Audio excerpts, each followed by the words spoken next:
Numa condição especial, nessa sexta-feira maravilhosa, na companhia de um professor de inteligência de negócios, muito querido, muito leve, um papo agradável, carioca da gema, mas catarinense de coração. Segundo ele estava comentando para nós, que ele já é mais manezinho do que fluminense. Ou é mais Avaí agora? Não, ou ainda é Fluminense? Na verdade, quem nasceu no estado do Rio de Janeiro também é fluminense. Né? Aí que está, né? Esse é o Mas lá, o time do coração, qual é mesmo? Lá, o time do coração é Fluminense. E vai ser sempre, né? Ah, vai ser sempre. Mas o Vasco não dá, né, no momento. Na verdade, eu não torço para nenhum time do Rio cair.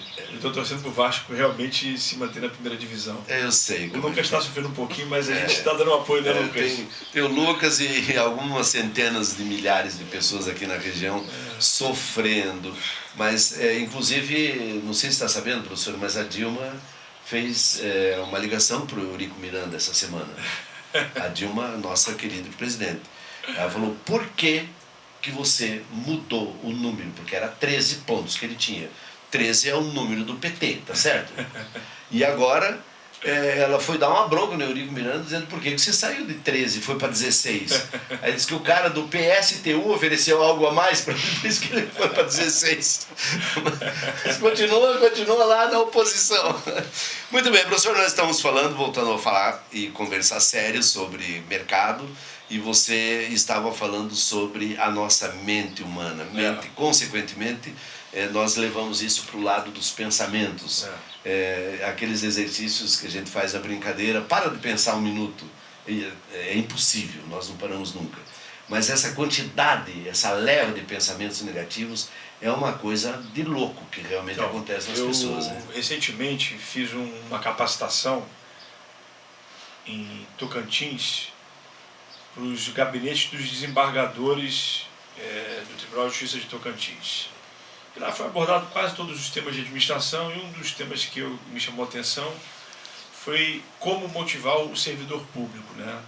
E nas nossas buscas de conteúdo, de material, a gente identificou um psicólogo americano que foi presidente da Associação Americana de Psicologia, o professor Martin Seligman, que em 1998 ou 99, muito recente a área, criou a área de psicologia positiva. Ele criou. Não se trata de autoajuda, se trata de uma área científica da psicologia que não trabalha, os aspectos propulsores do ser humano. Então ele tem diversos comentários em que você coloca a palavra depressão no Google, aparece muito mais do que felicidade. Os pensamentos das pessoas tendem a ser, às vezes, muito mais negativos do que otimistas. Então, para a gente fechar o raciocínio que eu estava comentando anteriormente, os empresários também têm que exercitar o otimismo. Por quê? Se a cada fala dessa, da crise, etc., a mente dele for começar a ser dominada por isso, que atitudes otimistas ou positivas, ou atitudes mesmo empresariais ele vai ter? Ele vai ter medo, vai frear, investimento ele não vai comprar, aí o comércio vai sofrer, o governo vai deixar de arrecadar imposto. Então também essa crise também tem muita relação com quem as pessoas espalham. Outro dia eu brinquei com um amigo meu que eu falei assim, olha, eu não compartilho mais o WhatsApp de conteúdos que são insignificantes. Não que eu seja santo ou queira me exercitar a ser santo em forma alguma, mas como professor, como educador, a gente tem esse dever de tentar espalhar energia boa, porque isso é científico já, né? Então, isso aumenta a probabilidade das pessoas adoecerem nas empresas. Hoje, um dos maiores problemas das empresas chama-se comportamento humano. Um dos maiores problemas também de licenciamento das empresas são as ansiedades. Ou seja, remédios simples de serem criados pelas empresas, como atividade física, sono, alimentação, né? Um bom ambiente de trabalho, benefícios alternativos que você pode estar incorporando, claro, tudo de acordo com que os sindicatos de que cada área aprova, enfim, ou que cada área seja regida, vamos dizer assim, né? Então, benefícios como plano de saúde, plano odontológico, premiação para os colaboradores, tudo isso faz com que o clima melhore na empresa, né? Isso eu estava falando, um pouco da concorrência. Eu entendo que a concorrência é muito salutar. Pois é, professor, Cidade. essa concorrência que é um fato interessante. As pessoas, quando montam o seu negócio ou abrem as suas empresas, elas sabem que existe uma concorrência. Com o passar do tempo, parece que eles vão se amortecendo dentro do seu ambiente, dentro da sua empresa, e pela sua incapacidade, eu vejo muitas vezes, começam a culpar tudo e a todos. Eu gostaria que você me ajudasse num raciocínio. Por exemplo, se fala tanto em concorrência, mas sempre aquele vizinho do lado, aquela loja que está ao lado, é a lojinha do outro que abriu agora, e normalmente já torcendo para que ele abra e logo já feche. Mas a maior concorrência, uma das grandes concorrências na minha ótica, está na internet. Sem dúvida. Hoje, senhor Haroldo, a concorrência ela é multicanal. Ela é de varejo físico, varejo eletrônico, varejo de telefone, né? Catálogos, por mais que as pessoas não acreditem, existe muita venda de catálogo no Brasil, tá?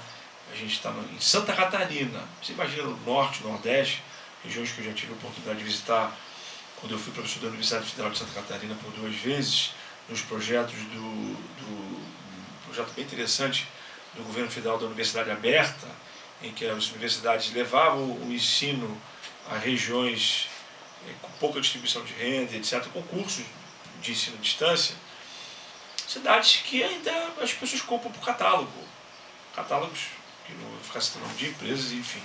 Então hoje a concorrência ela é muito grande, só que eu entendo que a concorrência, só para finalizar o raciocínio da concorrência, né? Eu acho que a concorrência é como se fosse um casamento. A pessoa que está casada, todo dia ela tem que se aprimorar, se relacionar. Porque se você entrar em discussão em quem está certo e quem está errado, você vai criar um cabo de guerra dentro de uma casa.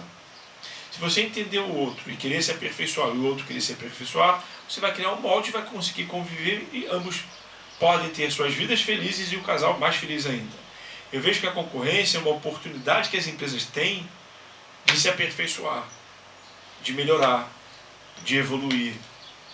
E não o empresário, seja de uma cidade pequena, média ou grande, e ver que o cara, eu tenho um exemplo que todas as cidades têm, mercadinho, ou que a gente chama um nome técnico, supermercado compacto de 200 metros quadrados. Aí vai um amigo dele, que é amigo de infância, numa outra cidade, e vê para a cidade dele abrir um mercadinho a 2, 3 quilômetros. Ele fica, né, brabo com aquele amigo. Exato. Só que não precisa ficar brabo, ambos podem melhorar. Estudando boas práticas, etc. e tal. E, inclusive, quem ganha com isso? O consumidor, né, que ganha com isso. Então, só para finalizar a ideia da internet que o senhor falou, hoje muitos consumidores estudam os produtos e serviços na internet e finalizam suas compras nas lojas físicas. Professor, querido professor Marcelo, aí está um grande problema que eu vejo numa quantidade enorme de empresas. Como, por exemplo, você precisa comprar qualquer bem que seja, bem de consumo. Vamos pegar um exemplo, nós estamos aqui, cada um com seu celular em mãos. Você começa a pesquisar sobre celular. A lógica é mais ou menos essa. Começa a observar, tem essa marca, tem esse celular que faz isso, outro faz aquilo, um até foto bate, outro filma, outro... tem celular que chega até a conversar, de tão bom que são os celulares hoje. Então, quando eu vou comprar um celular, eu pesquiso uma boa parte de preços, qualidade, eu fico olhando se o celular aquele deu problema ou não, e eu vou para uma loja física para comprar. Aí eu chego na loja e digo, olha, eu preciso de um celular, eu quero o celular da marca tal. Aí o vendedor coloca na tua frente 10 marcas diferentes. Você já foi objetivo, você dizendo que queria aquela marca tal, mas ele já vem com mais outras 10 marcas. Porque talvez ele queira vender a outra e não aquela que você está querendo comprar. E aí começa o impasse entre vendedor e cliente. Eu estou me colocando agora na qualidade de cliente, porque eu sei o que eu quero quando eu entro numa loja para comprar. Por exemplo, a geladeira, eu sei a marca, a cor, eu tenho mais ou menos. Aí o vendedor ele quer me induzir a comprar o que ele quer vender e não o que eu quero comprar. Resumo da ópera. Quando você começa a perguntar para esse dito vendedor algumas coisas técnicas do produto, ele já começa a se embananar, ele já não conhece. que está faltando aí? Na minha ótica, professor, me ajude, se for possível. Volta a história do treinamento. O cara, literalmente, coitadinho do vendedor, muitas vezes ele não tem culpa nenhuma, mas ele é literalmente jogado numa loja, num ambiente lá de 4 paredes, com um monte de produto. Se vira, né? Eu quero que você me venda 50 mil por mês. Como é que você vai fazer? Isso é problema teu. Essa tua pergunta, Haroldo, essa tua colocação é bem interessante, né? Vou fazer um comentário aqui rápido, né? O que aconteceu com a internet e principalmente com o acesso à tecnologia que as pessoas têm hoje, né? Que é o computador, o celular, né? No caso dos smartphones, e o plano de dados que está ficando cada vez mais acessível, né? Em termos de preço, principalmente no Brasil, e que ainda teoricamente vai cair muito, né? Se comparado aos países desenvolvidos. A internet democratizou a informação. E mais ainda, a internet trouxe transparência de preços. Você consegue comparar produtos e serviços, preços e especificações técnicas. Então, o que o consumidor hoje ele tem? Muita informação. Então, quando ele vai na loja, o exemplo que o senhor estava dando, ele se depara com um vendedor que vende um universo de eletroeletrônicos e você estudou um item. Eu entendo que as empresas fabricantes deveriam capacitar mais esses colaboradores, né?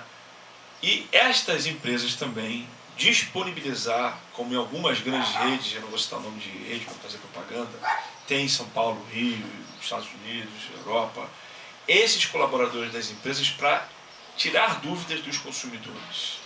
Porque quando o senhor vai fazer uma compra, o senhor já tem uma ideia de um produto, de uma faixa de preço, você vai lá para finalizar a compra e para, de repente, ter uma barganha, ter uma garantia, ou comprar de uma fonte criteriosa, que seja uma loja da sua cidade, incentivar o comércio local, aquela coisa toda, né? Então o vendedor, que nem a gente estava comentando ontem na aula, o vendedor ele tem que saber o que o cliente quer e não vender o que ele quer vender. Porque se ele vender o que o cliente quer, ele vai vender de novo. Se ele vender o que ele quer para bater a meta da empresa ou da indústria que é fornecedora dele, ele não está satisfazendo a necessidade do cliente dele, e sim do fabricante dele. Então é uma matemática complexa de ser administrada, porque ele também tem que bater metas da indústria, ele tem que bater a meta da empresa dele, mas o principal, né, como diz o Peter Drucker, o falecido guru da administração, né, a principal fonte de receita de uma empresa é e sempre será o cliente. Então, como é que eu entendo a solução disso, né, para finalizar? As empresas deveriam começar a prestar atenção, ou fazer rodízio de capacitação nessas lojas, ou fazer multiplicadores nessas lojas, para, por exemplo, eu estudei um split, para comprar um split, então calor danado, né, em Floripa, por exemplo, né, que no verão já é uma cidade muito quente, né, a cidade cresceu muito prédio, enfim, circula menos vento e aquela coisa toda. Chega no verão a bater 40 graus. Então aí você vai querer comprar um split, aí você estuda sobre o split, aí você vai conversar com o vendedor, ele não tem informação técnica. De repente não recebeu aquela orientação. Então, ele não tem culpa, mas ele não tem sabe. culpa. Então a ideia é essa, né? É uma solução que envolva o interesse da indústria, o interesse do varejista e também o interesse do bom vendedor de buscar informações extra, trabalho, se capacitar nos momentos vagos dele, para se transformar num diferencial. E aquilo que ele vender, ele acreditar. Eu acho que a gente tem que passar muita verdade naquilo que a gente faz, né? Então, por exemplo, eu só leciono conteúdos que eu entendo. Né? Por quê? Porque eu tenho domínio daquilo que eu vou estar passando para os alunos, ou quando eu tenho algum cliente de consultoria, não existe mágica, existe trabalho. Então, eu acho que é nesse caminho que o vendedor, o varejista, o comércio local deve se preparar frente a esse consumidor que tem muita informação. Essa é a minha visão. Querido professor Marcelo, nossa conversa está muito boa, extraordinária, mas infelizmente nós temos tempo a cumprir aqui. E o nosso tempo de hoje está se esgotando, nós temos 1 hora de programa Ponto de Vista, mas eu gostaria de deixar um convite para que na próxima semana, se você puder, voltar nos nossos estúdios, para que a gente dê continuidade a essa conversa. O que você acha? Para mim será um prazer. Eu, de antemão, né, já aceito. Eu acho que na semana que vem não poderia estar aqui, mas na outra eu aceito. Né, eu agendo com o Lucas direitinho. Eu, primeiramente, agradeço a todos da Rádio Educadora, ao senhor Haroldo, ao Aristeu, que está feliz. Então, só para deixar os ouvintes. Ele ficou mais feliz agora, hoje, feliz, né? Tá chegando ao almoço. Agradecer ao Lucas também, a Márcia, né? Isso, a nossa diretora. A diretora, toda a equipe aqui que recebeu com muito carinho, com muito respeito. E desejar um final de semana maravilhoso para todos, né? Que vocês, os empresários que estão ouvindo a rádio, ou os futuros empreendedores, ou os colaboradores, vão melhorar as empresas, porque a gente trabalhando feliz, a gente melhora a nossa realidade. E a gente só tem uma realidade a melhorar, que é a nossa. Então, individualmente, cada um fazer a sua parte, a gente, aos pouquinhos, vai saindo da crise, né? Exatamente. Querido professor, muito obrigado. Assim nós encerramos